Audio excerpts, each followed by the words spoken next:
Yeah, look at that. You can see the butterflies flitting about, every blade of grass, the flowers there. Even just like the textures on all of the decaying architecture there, it all just looks so good. PlayStation Underground to be recording on location here. Super excited to be seeing Shadow of the Colossus. You can see already that this game just looks absolutely stunning. Such an upgrade from the PS2 version and the more recent PS3 version. Marco, I'd like to start by talking to you just about the project and kind of how far the company has come. What's it like now working on this massive overhaul, this new version rebuilt from the ground up for PS4? It's a great opportunity. We're finally, over the different projects we've done over the years, finally grown to the point where we can finally take a project of this kind of scope on and actually do it justice. So it's really great. Cool. And I should mention that we have our pal Russell here sitting on the floor next to us. He can't be seen on the camera, but sorry, Randall.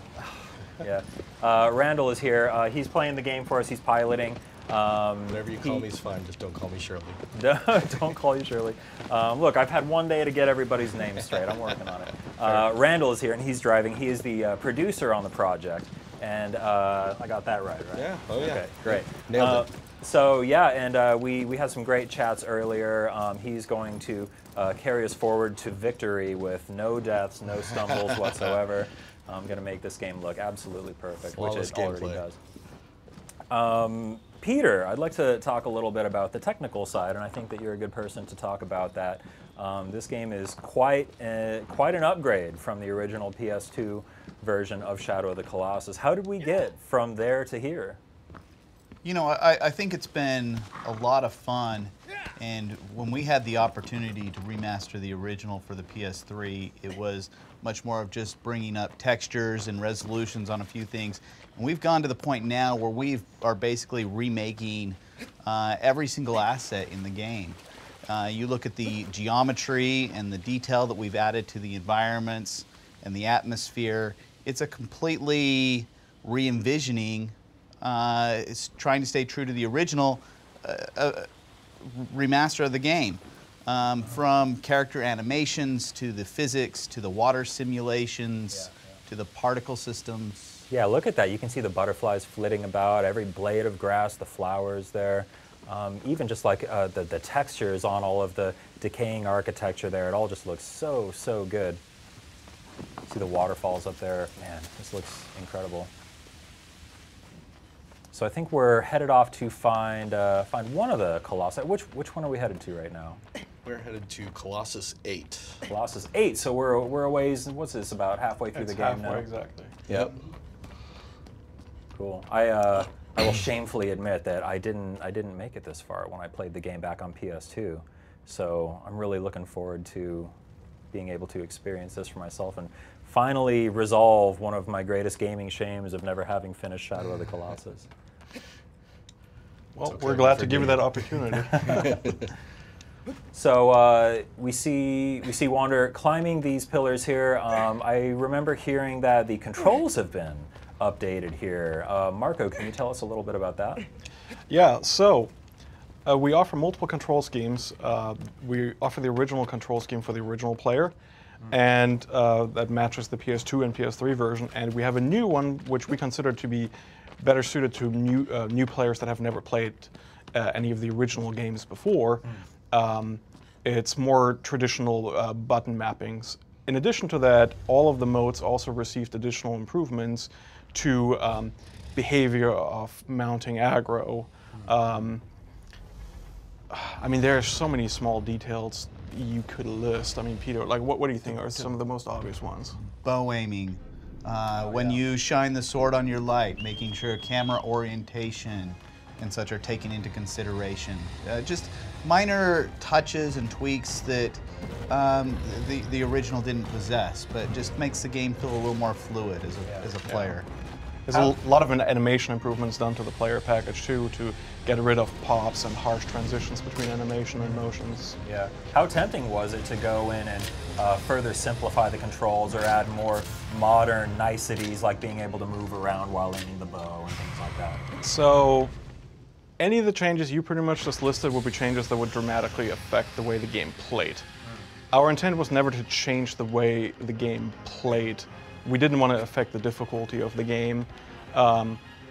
Ideas such as removing a grip meter or allowing you to aim while move while aiming the bow, to us would have been like, those were actually items specifically we discussed, but there were items that we discounted because they would just change the way you play the game too much, and we didn't want to affect original players of the game to that kind of degree. We wanted to maintain the original intent of the game. I think a great example is if you look at modern games these days, you can run and climb and grab onto walls and parkour with little thought, with just directional input on the joystick. One of the key aspects of this game is actually like holding R2 in order to hold and grip, and that sense of tension that brings. And to simplify and remove that would really lose an important essence of the original game. Yeah, absolutely. I mean, I'm sure that there are some out there who would call you blasphemers for changing the game at all, right? Where do you draw the line? It's pretty difficult. There's no way you can attempt a project of this scope and not make somebody unhappy. Sure. We're trying to do our best to minimize the people we do make unhappy by providing choices, like, for example, the classic mode for the controls. Well, I feel like this is going to make a lot of people very happy. Yes, I hope so, right? A lot of people seem to be happy about it already from what we've seen. The game was only just revealed at E3, I think it was, right? It was at E3, and yeah. we're already so close to seeing a final product here. Oof. It's okay, You got this. You got this. You're good. You're good.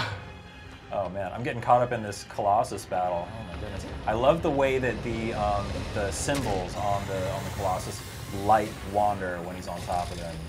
Yeah, it's the little touches. I mean, like the glowing legs themselves, they light up the environment too. Yeah, yeah. Oh wow. So that's the kind of stuff that you don't really like until you actually bring the game up on a PS4 and improve the quality of the graphics. A lot of those kind of details are things that just naturally are obvious that they're lacking. Sure. You play the game and it's like, man, it looks really weird that there's this bright glowing thing, but there's no light coming from it. Yeah, yeah. So there's a lot of small touches that were things we didn't actually originally even think about, that you had to actually get to the point of the game looking to this level to be able to even realize the things that were missing. Yeah, well, I think that was even the reveal trailer at E3. That was maybe the most goosebump inducing moment, was that final shot of the panning camera around with him lit by the symbol, and then that final stab, and then the cut to black. Oh man, I'm getting goosebumps just thinking about it. It's so good, getting tingly. Tell me a little bit more about some of the other technical improvements. Let's talk about the PS4 Pro features. We're actually playing this on PS4 Pro right now. We're seeing this game running at a 4K resolution. This is a cinematic mode, I believe it's called? This is our cinematic mode that we offer. We did a lot of evaluations looking at different 4K rendering techniques. Yeah, yeah. And we found that given the atmosphere of this game and the softness that the game is trying to bring in the mood, we implemented a 440p temporal alias. What? 1440, I'm sorry. All over the place. Temporal aliasing. Temporal aliasing, upsampling. And so that gives it a much nicer feel, and and really helps with the image quality at the end. Temporal aliasing. I feel like I heard that term thrown around when we were hearing about Ratchet and Clank. They used something similar, didn't Yeah. they? They did. Our technique for 4K rendering is very similar to the Ratchet and Clank method. Yeah. And it's a temporal super sampling is essentially what it is in this case. Well, it looks absolutely stunning. There's also a performance mode. What does that entail?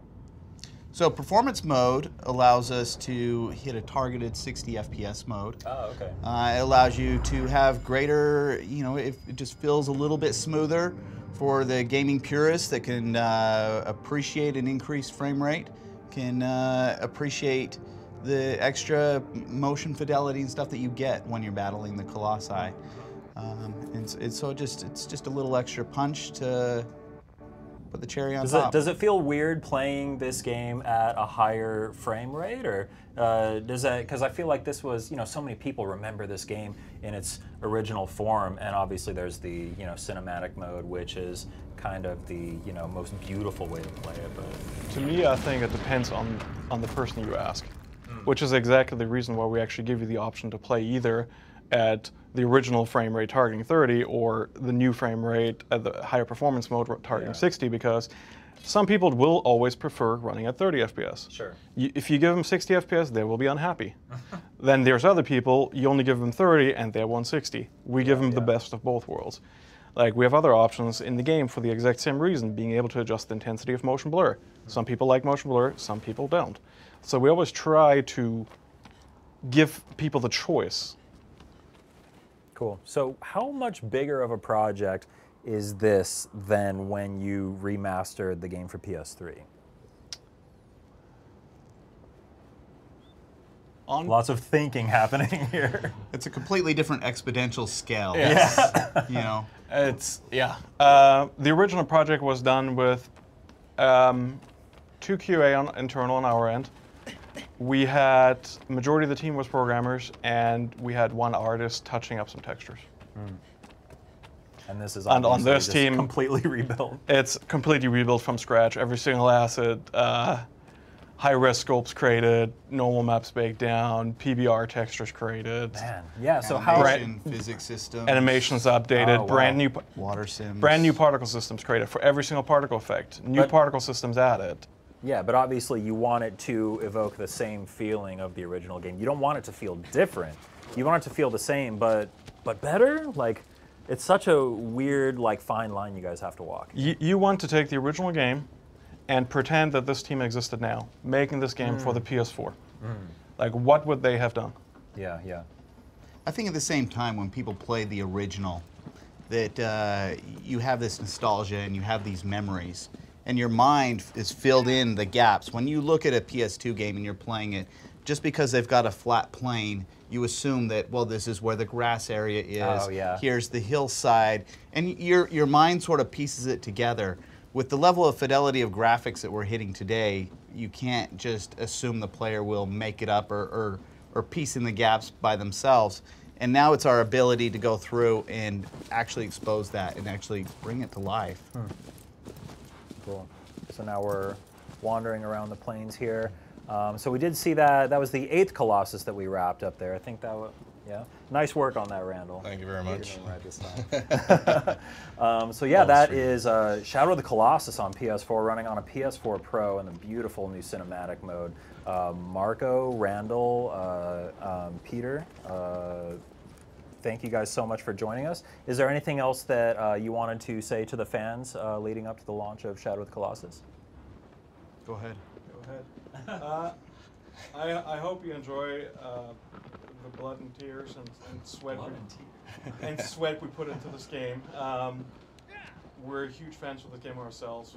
We hope you appreciate what we try to do for you to make.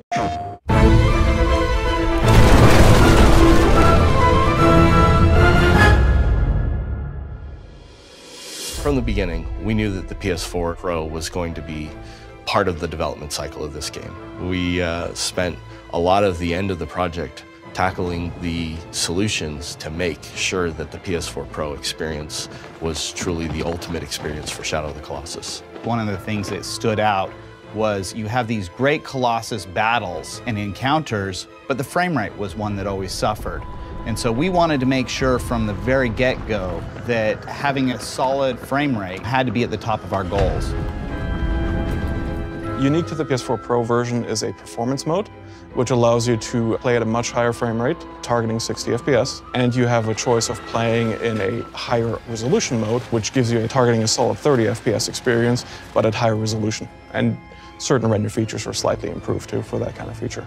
Playing the game at a fluid frame rate is unbelievable. It's truly amazing. Like, you get a whole different sense of the world. The character moves more fluidly. The colossi feel like they're really around you. I mean, the level of immersion that goes through your brain is so much greater.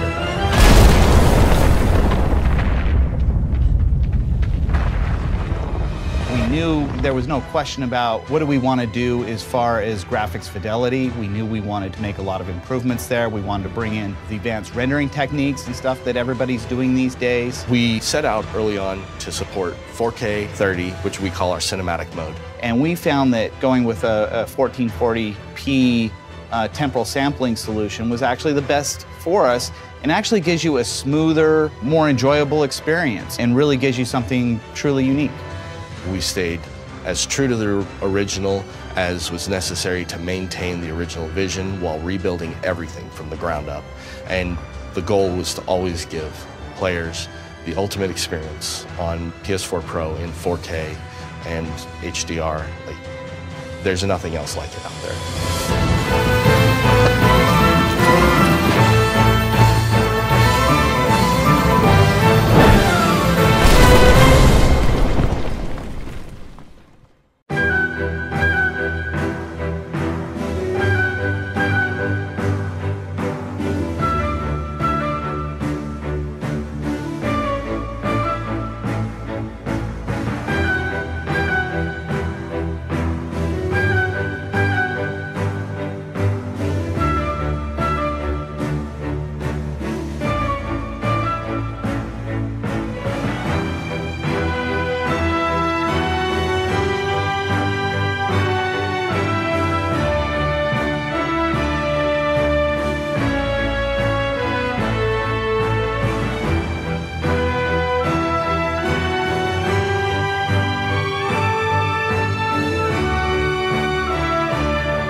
PlayStation